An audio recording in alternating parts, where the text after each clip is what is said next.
Imagine your dream character. Say it's the best character you've ever could wish for. A space princess or a gunslinger who lives in a pineapple under the sea. Whatever he or she is, you can't stop thinking about how awesome they would look when you paint them. But hold on to your horse tits, you don't even know what pose you'll want.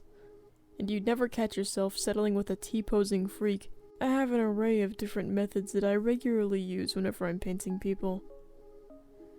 The first is what already lies at our disposal. Pinterest. Pinterest has thousands of mini poses, but before you go launching yourself into a Pinterest heist, downloading every image you see, understand that you'll learn to draw poses from your head a lot faster by scrutinizing poses, breaking down the basic shapes used and drawing from reference, rather than just tracing over it. It's a slippery slope that leads to you having to rely on images online, when you could be learning to generate your own cool poses. The second method is an oldie but a goodie. You know those creepy freaks that don't know when to stop staring at you? Well, you're about to become one of those fuckers. Yeah, people watching is a great learning experience to understand how we humans do absolutely anything and everything.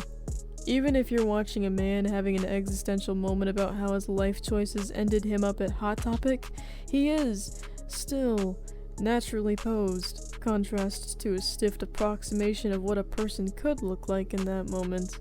The third method involves your actual character and who they are as if they were a human being.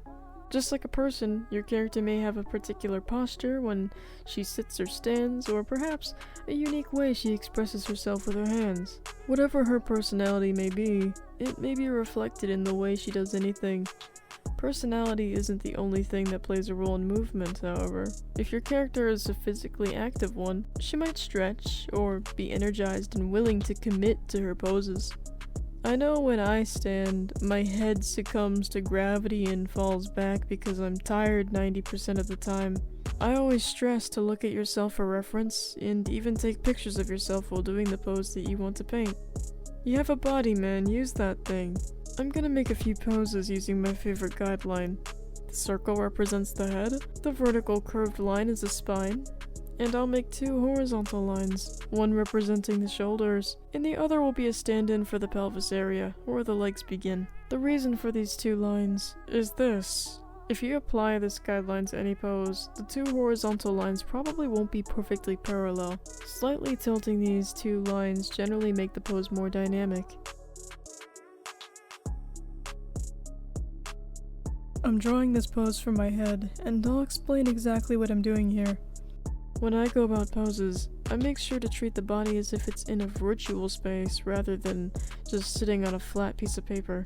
Avoiding stiff or expressionless poses can be rough sometimes, but always remember to consider how this individual person might be using their center of balance in congruence with their personality.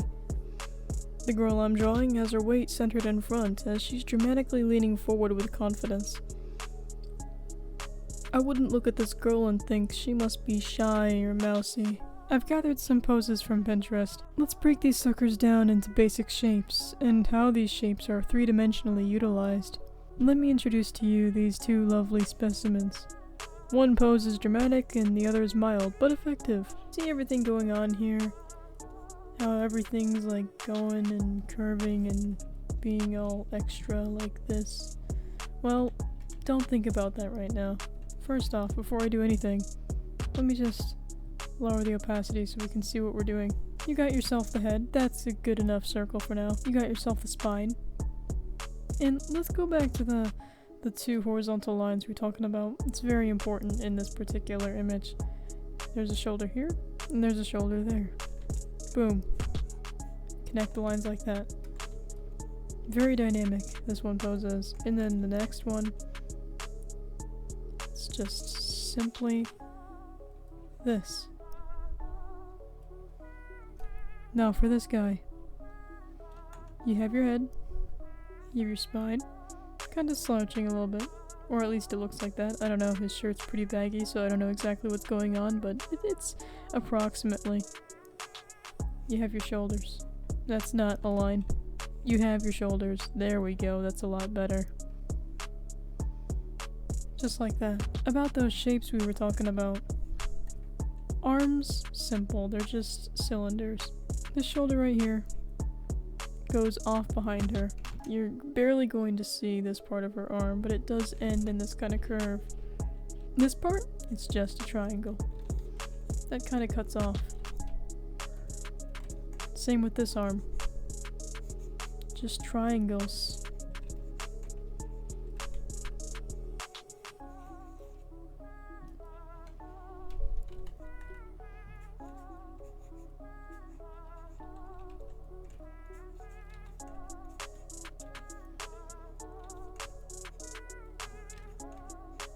All these triangles.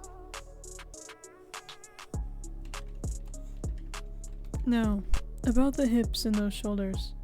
This box right here, let's get rid of all of this and let's really focus on this. What's going on over here?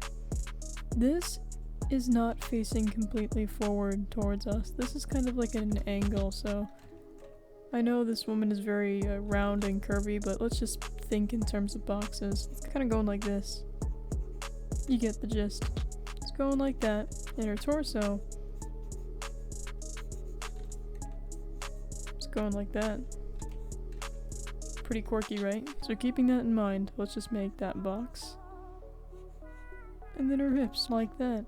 There's not much going on with the legs other than this leg here, which is behind. Yeah, it's going slightly behind. There is a lot of foreshortening.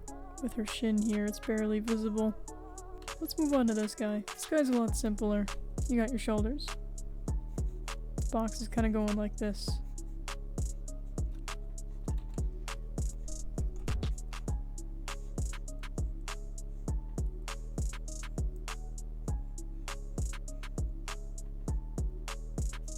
It will look something like this. Something very boxy. You don't need to pay attention to all these little details in here. See all the little definition, like the curves happening? Well, don't pay attention to that. That's not what we're concerned with. That comes after this beautiful foundation we have. This takes practice, effort, and time, and I'm talking about the kind that requires attention to the shapes and the nature of whoever is posing. I suggest drawing hundreds of different people in different poses, varying expressions. You get it. That's about it for now.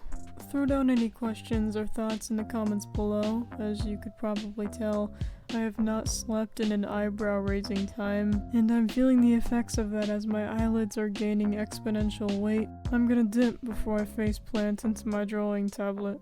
I'm gone.